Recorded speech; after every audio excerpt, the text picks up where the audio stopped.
Hello everyone and welcome to Devils United. This is the mid-season preview for Manchester United women.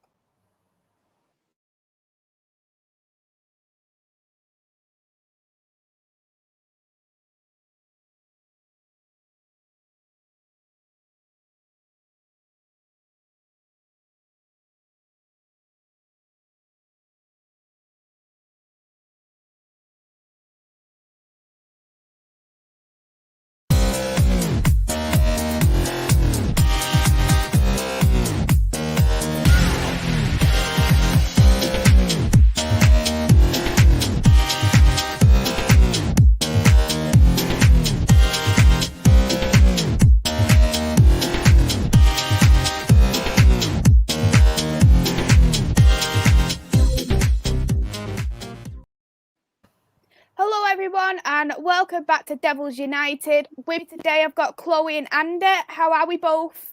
I'm good. Oh, good.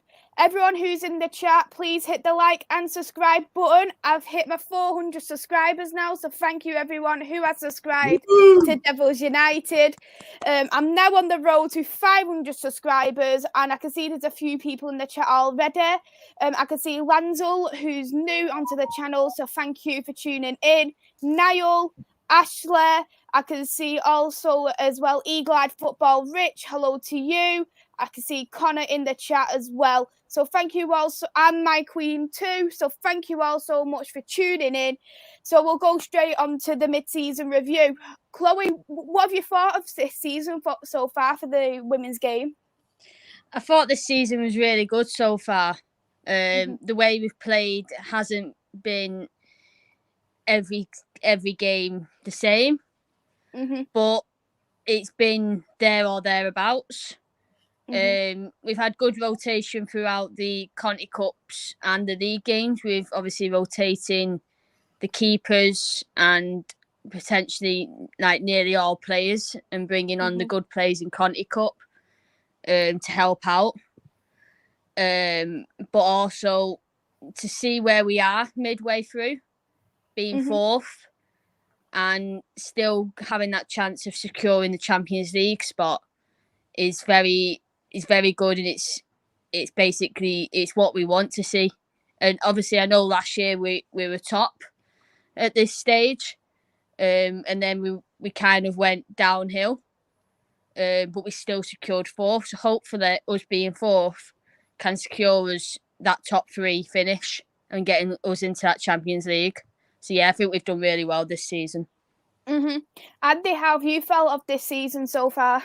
Oh, what a difference the last 3 games make, because trust me, without them, it would have been a completely different conversation. It's been, it's been a tough ride. I mean, similar to Claire, I'm positive about, like, hopefully where the team's going now. I mean, I've said before that I think that, he was kind of, presented with an option in summer, really. Do you want to be weak in attack or weak in defense? And he chose to be weak in attack.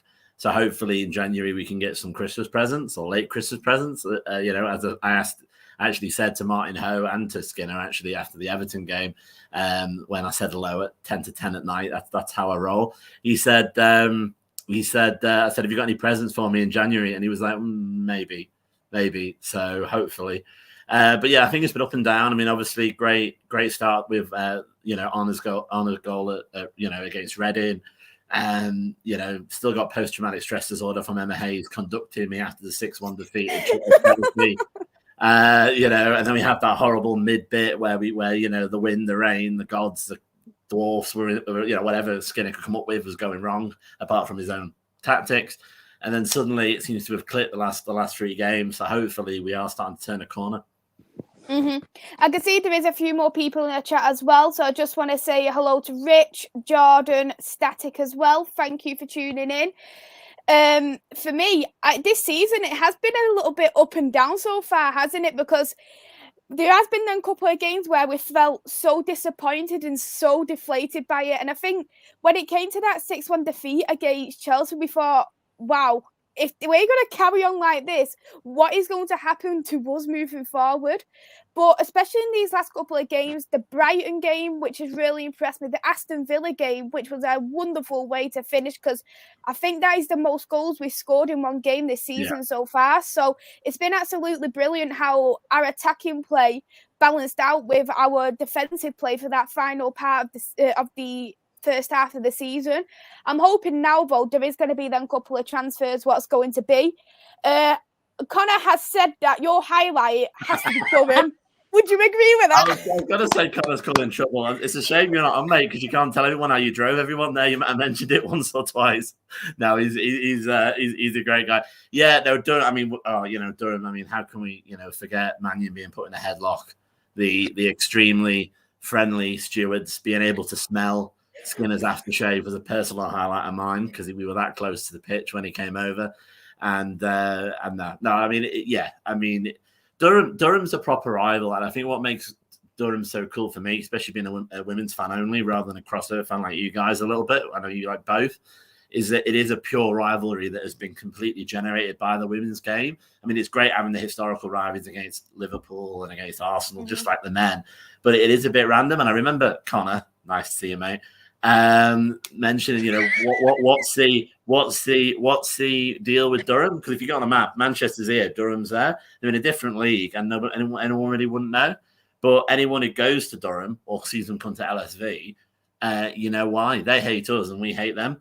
And the reason is because they're very physical, which, basically like 12, feels like 12 with the rest most of the time. 10 Roy Keane's on the pitch when he's not at his breakfast kind of thing. And as I said, just generally, they weren't that welcome when we've been away. The first time we went away to New Ferns Park in the Championship, where I've told the story multiple times, it really did feel like we needed to sort of like that famous Top Gear episode when they were being chased in Alabama. Right, I'm okay with petrol, buy and run for the border. That's kind of what it felt like leaving Durham in the Championship. It wasn't as bad this time, but again, we let them go to penalties, didn't we? That was another wobble, unfortunately, when we were there. Lanzel had a comment here which I thought was interesting. He's more interested in the women's transfers that's going to show him if it's going to secure third place and maybe a cup run. Up to now, we're in the quarterfinals of the Conti Cup, which is a positive. I think we've got Arsenal away, if I'm correct. Yeah. And we are on that road to the third place. Do you feel like this is actually the time now that we are going to probably get another silverware for in our trophy cabinet, if that is going to be the Conti Cup or the FA Cup? What do you think, Andy? Well, I mean, hopefully. I mean, we've not won. The only silverware we won was obviously the Championship trophy in the first season. I mean, it depends. It very much depends. We're playing Arsenal, so it depends which Arsenal turns up on the day a little bit. When we were still having that wobble mid-season, they only beat us 2-0 at LSV. So I do think on our day we have a chance.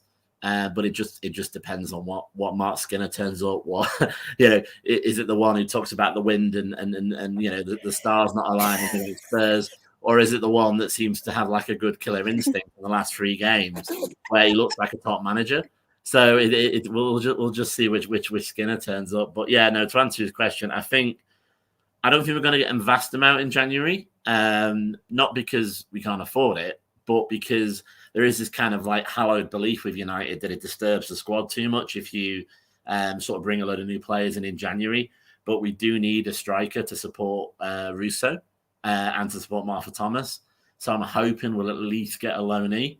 But I don't know. We'll find out. What about you, Chloe? I think that to secure third place, we will have to bring in someone. Maybe a couple of people, maybe someone on loan from the NWSL, and maybe someone who's at the minute playing in Sweden and has been linked with many different teams. But I think she knows where to come, and I think she knows who she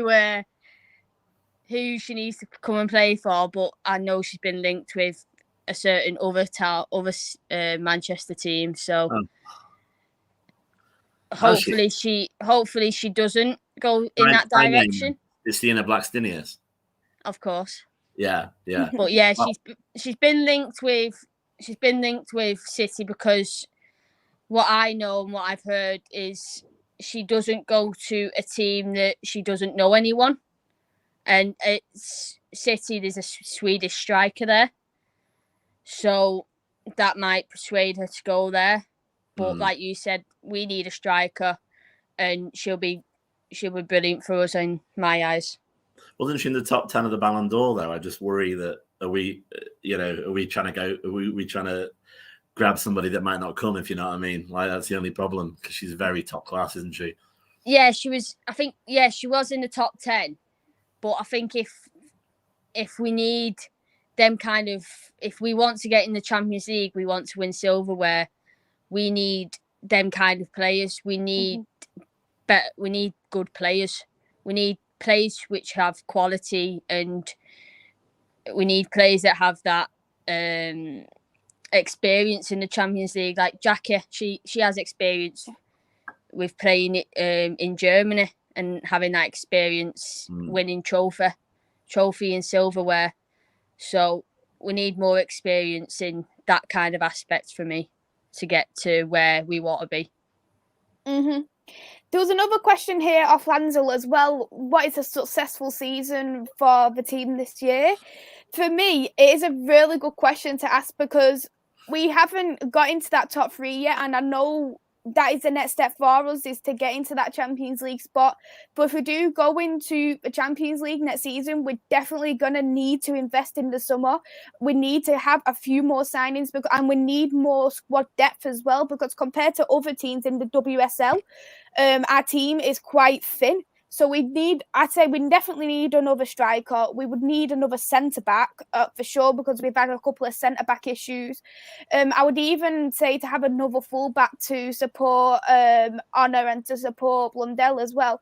So we definitely need some signings. We need a minimum 3-4 signings. So if we do get into the Champions League, which I'll be very impressed about, but I'll be very happy to even win a cup as well, just to have that little bit of silverware too, just because it has been quite a few years now. What would you say was a successful season, Chloe? I think a successful season is playing our best and knowing that we've played our best. Even when we lose or we don't get the maximum points. And I agree with you, Maisy. I think to get in the summer, to get a couple of strikers, maybe a midfielder and a defender in any position, I think will be brilliant and will be what we need. And I know we've got a few that I don't know how many we've got, but there's a few contract renewals that will need to be done before obviously the season ends. And obviously it will probably depend on them decisions as well as who we get and in what positions. So I think to be successful, I think with the team we've got now and maybe a few in January, I think it'll depend on if we get the players we want to help us win the cups and the leagues and get them points. And what about you, Andy? What would you say is a successful season? Yeah, I mean, it's heart and head, isn't it? Like, I mean, my heart sort of says, well, Champions League and a cup. But I mean, I suppose it'd have to just be Champions League and maybe a final appearance. I mean, not that I particularly like the idea of going to AFC Wimbledon, which is where the final's going to be for the Conti Cup. I think everybody, you could sort of hear the whole of WOSO Google that name of the stadium when it first arrived, but it should be, it'd be great to win something. I mean, linked to what Chloe said before, I mean, I think ideally we could do with one signing that's big in January to be a statement of intent, because even if the league position is in flux, the conversations that start happening in February, March, April, before things start happening in summer, you might get some of the big guns to actually commit to change in summer, even if we just missed out. And so then we would have a much stronger squad going into next season to guarantee Champions League.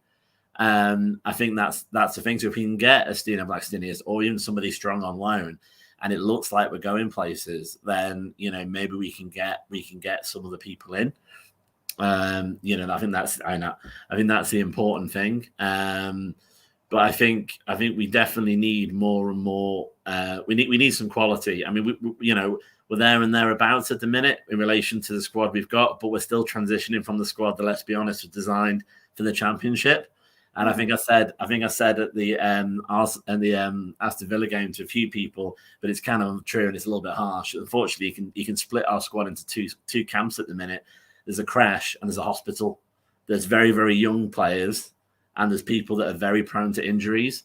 So you're going to need more established players, some young players to learn, and more players that can that can have a bit more resilience and not obviously hopefully fall down as much on injuries as well.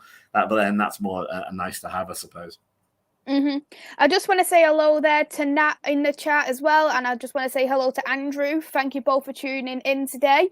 Ashley did say that we haven't replaced Lauren James when we sold her off to Chelsea.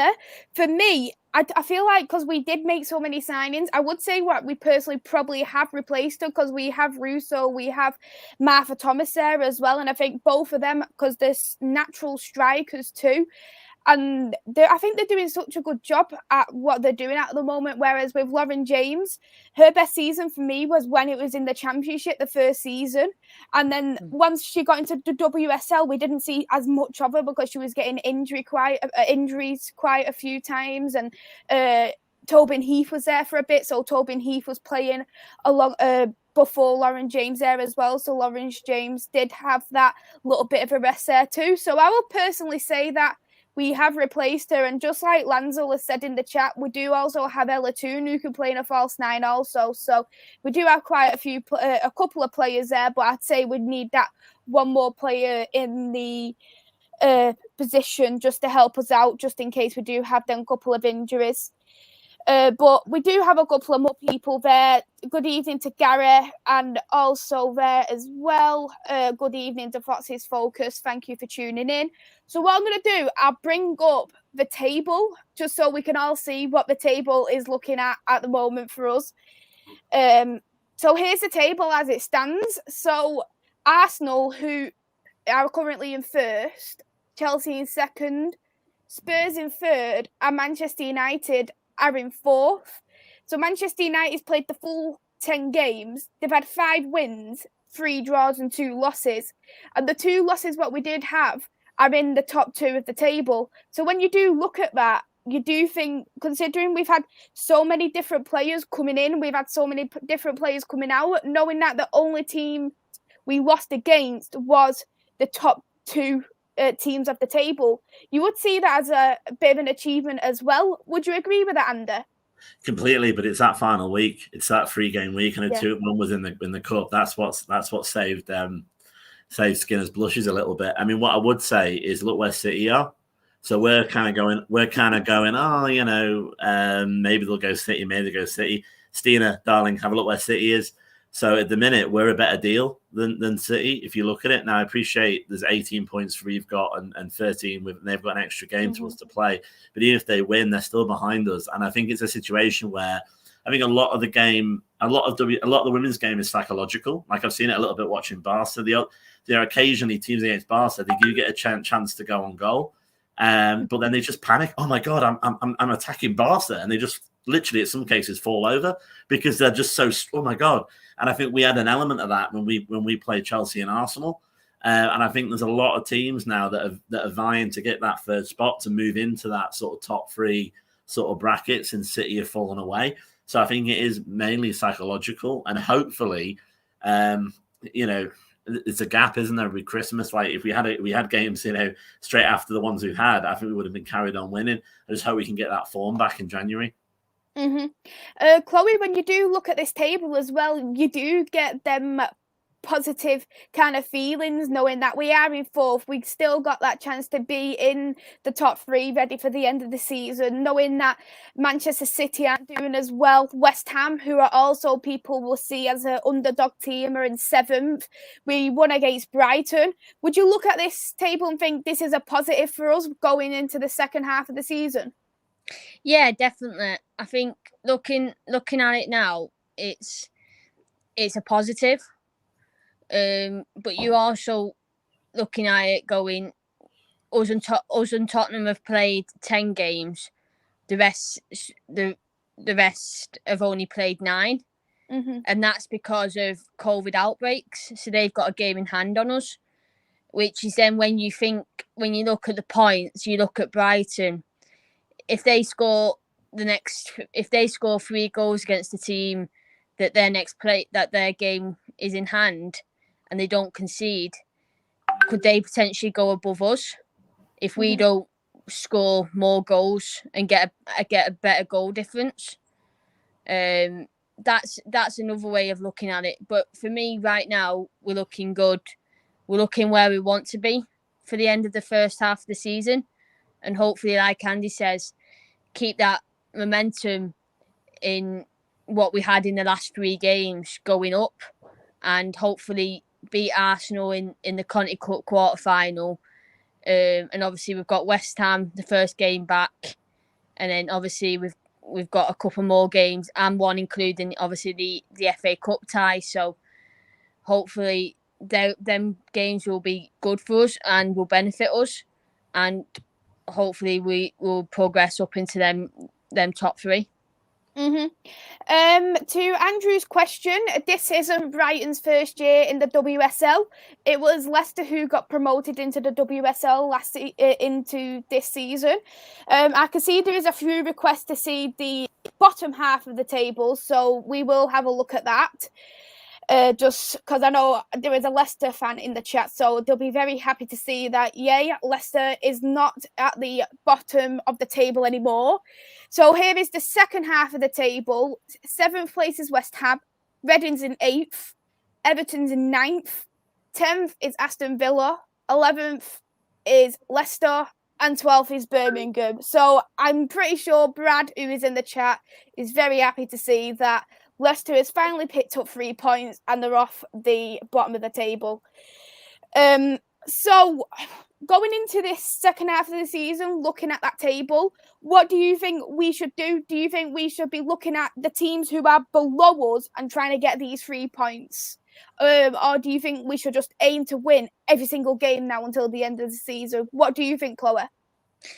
I think we need to do a bit of both, because we need to look at winning against teams that are below us, as well as winning against teams that are above us, as well as maintaining games against both like sets of like halves, and not losing our touch after international breaks, after cup matches, and just carrying on that momentum throughout the next obviously couple of months. But I think if we say we focus on the bottom half, you're forgetting the top half with us, Tottenham, Chelsea and Arsenal in them 3 positions. And I think it's them 3 we've got a more beat and more focus on, because they're the 3 that are at the top and that are above us. And obviously we like to beat City, and that's a given. So obviously we're going to focus on City, we're going to focus on Brighton, because they're literally only 3 points below us.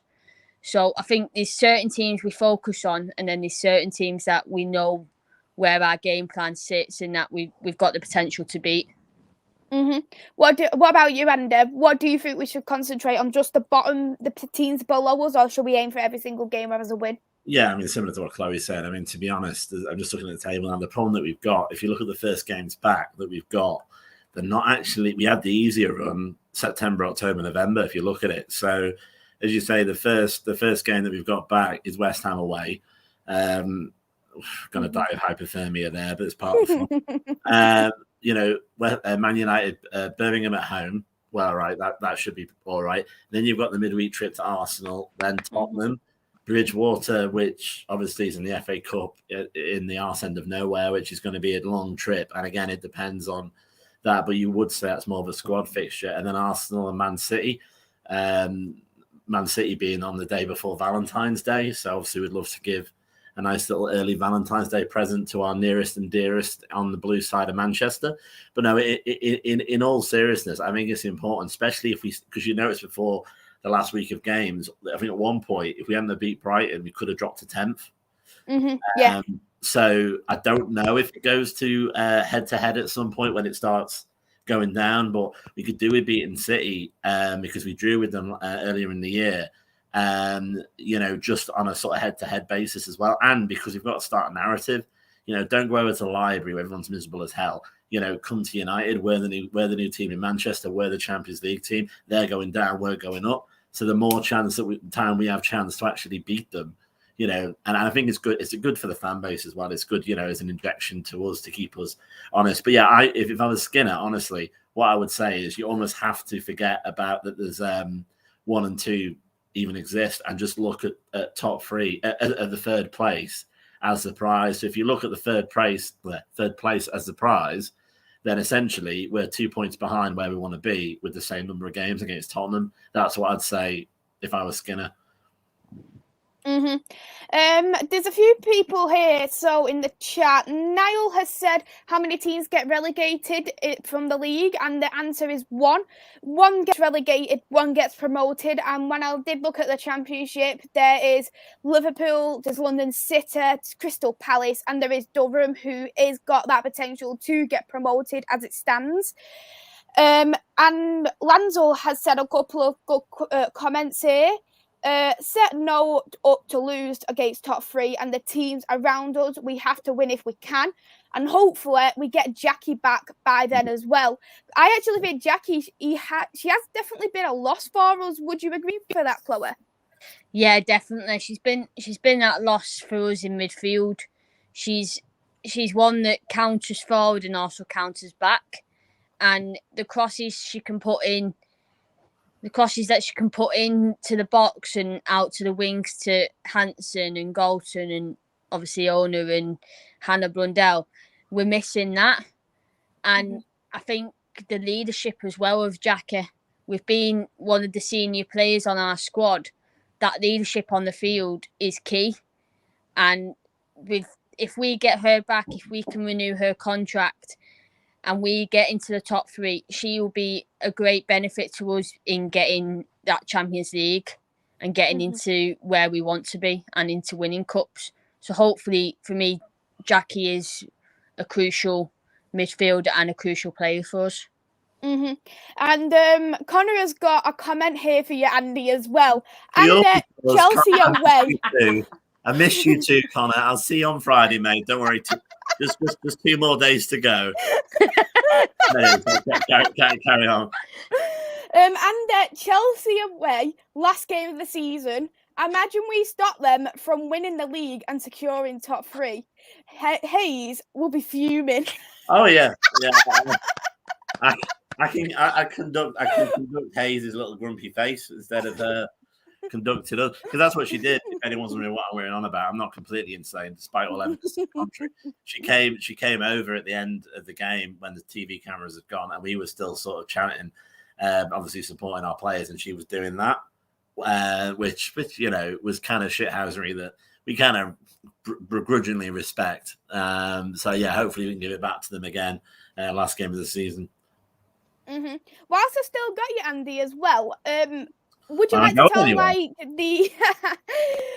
to tell everyone who's watching how it was like to go to the stadiums, home and away, the atmosphere as well, how it's been this season? Oh, it's been great. I mean, Chloe has been with me a lot as well, so she can jump in on it as well. I mean, I definitely the sort of highlight I'd put in was actually a home game against Aston Villa the last time, when obviously we won 5-0, so it was always going to be good. But I think with possible COVID restrictions, we all thought that by now we would be at the stadiums, unfortunately. So we sort of gave 110%, and the noise and just, the atmosphere there was so powerful. I know you weren't there, that one, Chloe, apologies. But I mean, there's been some great, experiences like that. Brighton was a highlight, which I know Chloe was there for, getting that win.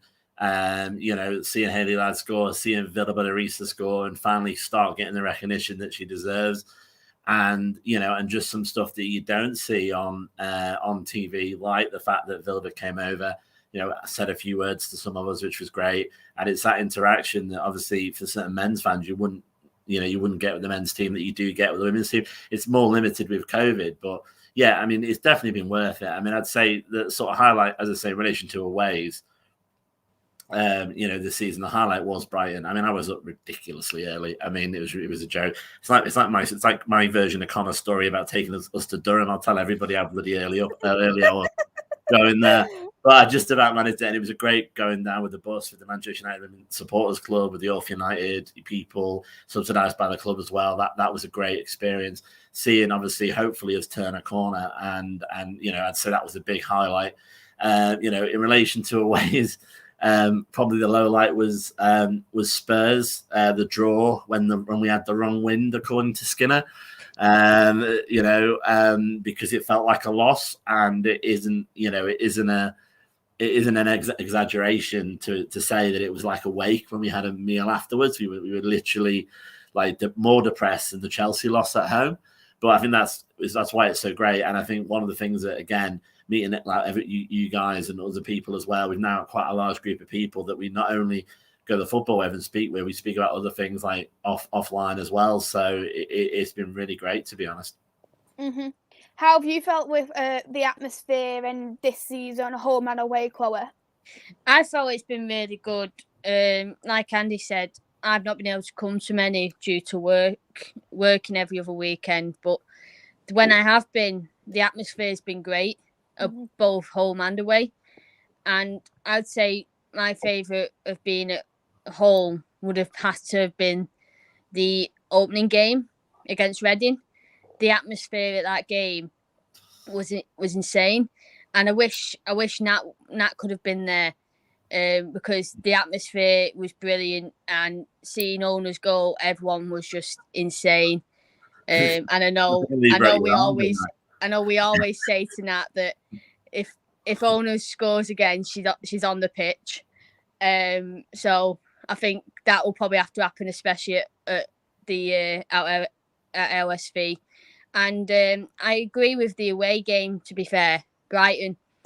To have that interaction with Vilda to come over to us and basically just thank us for being at the game was insane. And to be able to sing the Haley Ladd song and everyone coming over and cheering at us that now Mannion loves and Earps loves and even Haley loves it. So it's just been brilliant, and the atmosphere on the bus. I know obviously you've not been able to come with us yet, Maisy, but hopefully you will be able to. Glad you said yeah, because we're gonna get her at some point. We are getting you on that on the bus. But yeah, it's a big thanks to the Man United Women's Supporters Club for organising it, and hopefully they can organise it for West Ham. But yeah, the Brighton one with the atmosphere on the bus was brilliant, and hopefully we can do it again. Yeah, fingers crossed. I'm really looking forward to the second half of this season, especially knowing that we have finished on such a high as well, which is such a positive to come into. I want to say hello to Luca and Paul. Thank you both for tuning in, and I am very well. I hope you are too. So I've got a question for you, because there's been so many players who has came in. Who would you say has been so far a standout player? Who would you go with, Chloe? Is this season's players or last season's players? This season. This season's players. 100% Bo Risa and Hannah. They've been two outstanding players for us. And I'm going to have to throw in a third, Mannion, because all three of them players have changed the game and have helped us in positions that we've not needed, especially when we started up in the Championship. We had them players that could play in the Championship with us, and then to see that progression now into who we've bought this season, Bo Risa and Blundell and Mannion, I think have fitted in perfectly and are showing great enthusiasm with us on the pitch. And I think all of them appreciate the fans as well, which is good to see. So it's good that Chloe's left with no other options to choose now. No, it is like that. I mean, to be honest, you can see different elements to it. I mean, you look at Mannion, and she's exactly the kind of player that we need to be getting. On paper, she unfortunately had a lot of injuries, but she isn't injury prone. She was just unlucky. So we've got her sort of below the value that she actually was. And now, but we've got her now, and she's doing brilliantly. And she's like a top class player that if she was playing like this for City, the way she's playing for us now, you could argue that we wouldn't have got her, if you know what I mean. So we kind of got lucky in that respect. So I'd say probably Mannion. Yeah, Hannah Bundell is another one who, she always, gives her all. She's like on her in a way. She's up and down that, sideline, literally attacking threat as well, which is always good for a defender. And obviously Vilda Bellarisa. I mean, I think Mark has finally realised that he gets allowed to put her on the pitch. And I'm really, really glad that she's getting the opportunities that, in my opinion, she's long deserved. There is going to be an issue when Jackie comes back, but hopefully he'll make the right decision. Shall I leave it at that in relation to who he leaves out? But we'll find that in January, I'm sure. Lansel has got such a good point. Mannion to be future captain, and for me, it's 100% yes. When Katie Zellum isn't playing, she does have that captain's armband, and she does display that as a captain such a good job. I think she's been absolutely brilliant, and she does show great leadership on and off the pitch, I would say, to be honest. Like when you do see her on social media as well, and you see her comments, it just shows so much love for the club as well, which I absolutely love. For me, Mannion is definitely a standout player. I think she's absolutely brilliant. I did call her the Rock on my Twitter page because I think she actually has been such a rock in our defence, and she's been with Maria and Millie Turner this season, so we've been able to see what she is like on both of the centre-back partnerships, and we have clearly seen that Mannion, she is undroppable. We need to play her at all costs because I think she is key in that centre-back partnership. Ella Toone is another one which Luca has mentioned. Knowing how Ella Toone was when Manchester United's first formed, she was more of a squad player. She's brought herself into a starting 11 player, a crucial player. And then she's got a starting 11 place for England as well for the Lionesses. She's got a hat-trick for the Lionesses this season. She's getting a goal or assist near enough every single game, and you think that is just absolutely brilliant. Another one for me, Russo. She's been so well and she's had a place in the England squad. She's also got a hat-trick against Latvia in that 20-0 win. And another one who I would personally like to shout out, I know she hasn't played many games, but when she had, she's been brilliant, and that's Martha Thomas. All we need to do in terms of Martha Thomas, and we need to make sure that she does remain fit, because she's such a natural striker, she's such a natural goal scorer, and I've absolutely loved watching her play. We did touch on a bit of Bo Risa, and with Bo Risa, for me, I think she's been so well, and I think what helps her a bit more, because when she has played in that midfield, Hayley Ladd has played in that midfield as well, and knowing you've got that sole CDM there to help you out, she's got that more freedom there to be more creative in what she's doing, more freedom around the pitch, and because she's that different type of creative player which we haven't got at Manchester United in terms of the midfield. She's that little bit more different what we do like to see on the pitch, and I'm so glad she is getting that opportunity now as well. Yeah, no, completely. I mean, the thing about Ella Toone as well is that, she's been born and raised United. She's United, through and through. And, I think even if Emma Hayes, she said a few things on commentary, how she would love her. Well, I don't think she'd go. I think she has a lot of emotional ties to United.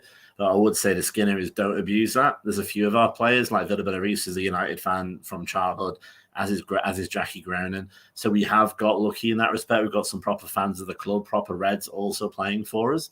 But yeah, Tooney is not only first name on the team sheet, in my opinion, for United. She's the first name on the team sheet for England as well. And that's very impressive for a team that's in the past only just got top four. So hopefully we can build on that. Yeah, I agree completely. I wanted to touch on as well Matt Skinner. I know he's brand new into the Manchester United team. He's come from the United States, come to Manchester United. He's been at Birmingham City in the past as well. It has been a little bit rocky, but he's changed the formation the last couple of games. It's worked. We're getting so much more out of the midfield itself. What do you think of Matt Skinner's season so far, Chloe? I think the start we had was good, and then in the middle there's a rocky patch, and then these last 3 games have been really good. But I can't wait to listen to what Andy's got to say. No. Go on, Andy. The microphone's all yours. Right. Skinner, right? He's a definition of an unreliable boyfriend. Let's be honest. So he comes in, promising the earth. He looks great. He's got some form. He's got like the ability to do well. We won against Reading. We looked like that we were going to hit the ground running and do really well. And then he was a bit of an idiot for that sort of period of time. That sort of from Birmingham onwards, really, you could argue up until Brighton.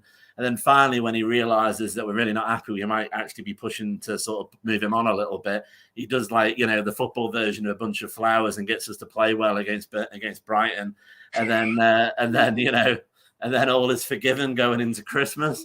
So that's what I think. That's what I think sort of Skinner is. No, I think if I was being, I can't look at Chloe now, she's laughing too much. I think if I was being charitable, I mean, actually, that's quite a good analogy, actually, on how he's been. But I think if I've been charitable, he thought he might have had a season under the radar where he could sort of analyse and, get his sort of compass out and talk about waves and wind and all that crap, and then come into next season with a plan on how to get everybody to play Skinner ball. I think we've made it clear as fans and the sort of noise that we have that this is Man United. You can't sort of have a play at being a manager. You can't have sort of management for dummies in one hand when you're in the dugout. And I think he actually has, turned it on a little bit in the last month or so. So I think the players are starting to get it, and hopefully we get some more pieces, into play. Then we'll have a better end of the season. Connor has said his opinion about Matt Skinner.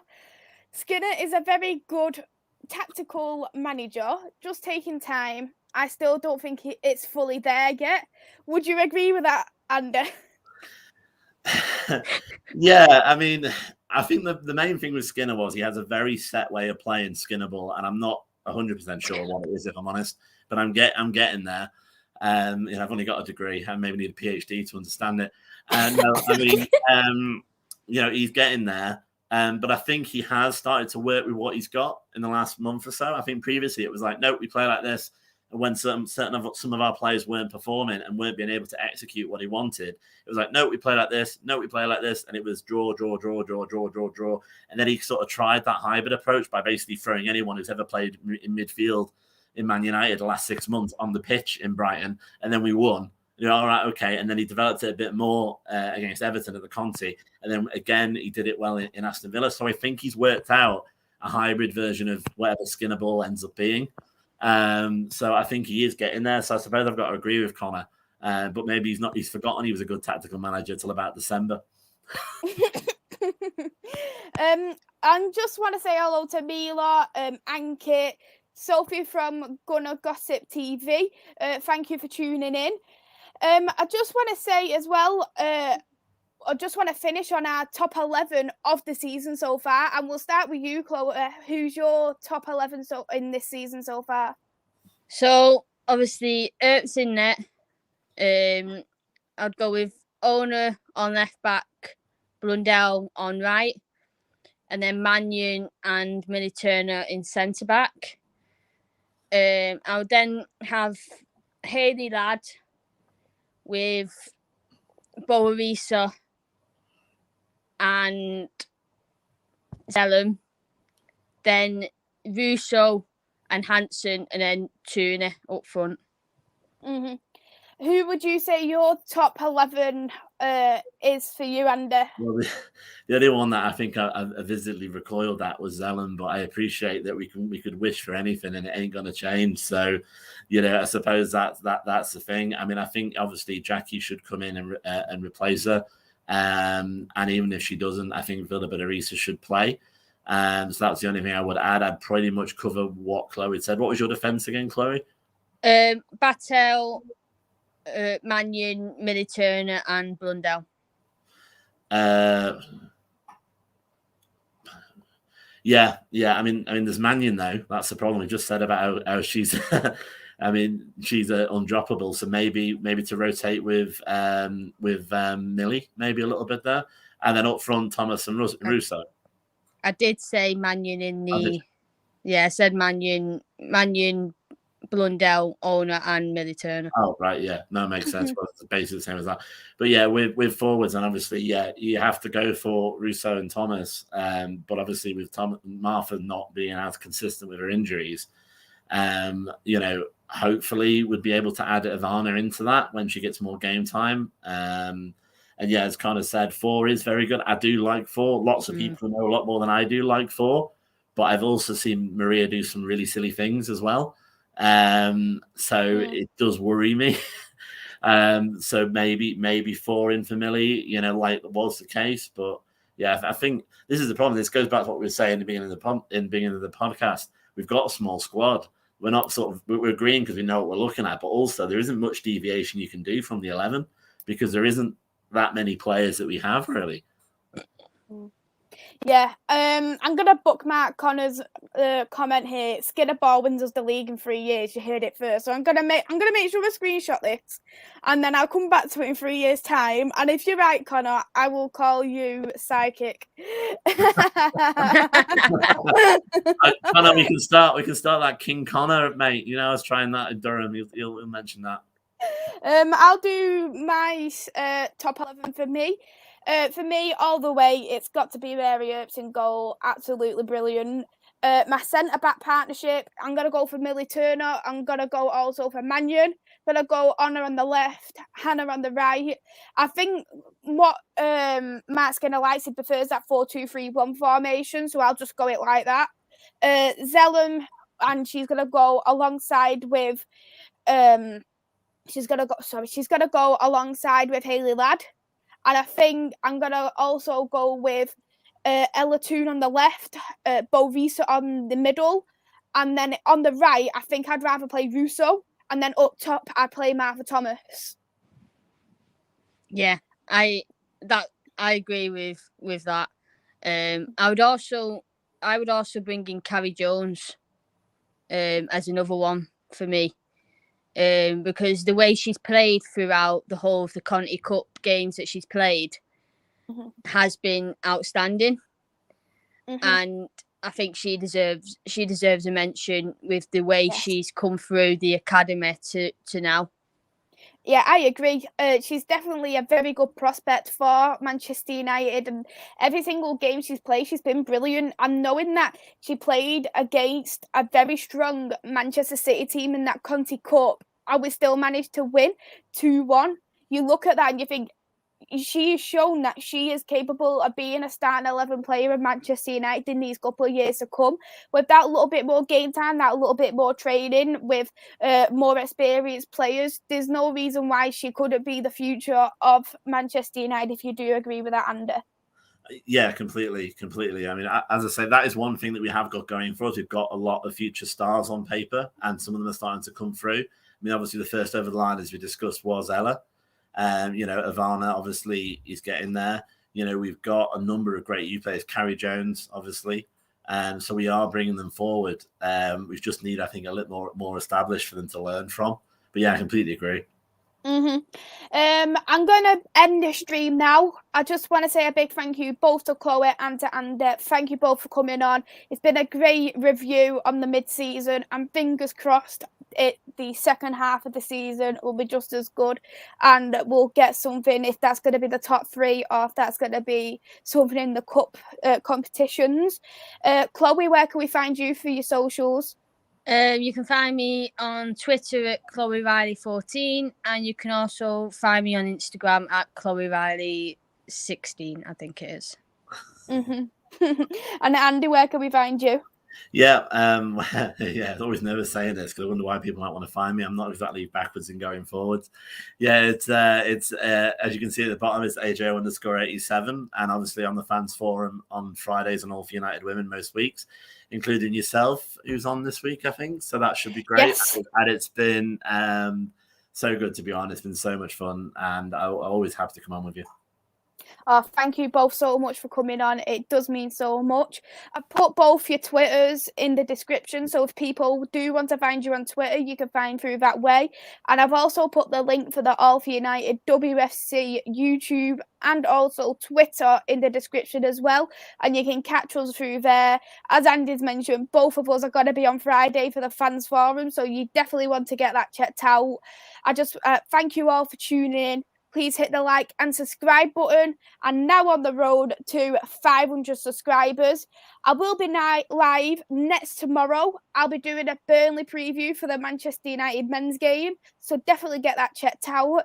But until then, I'll see you all very soon. Goodbye for now.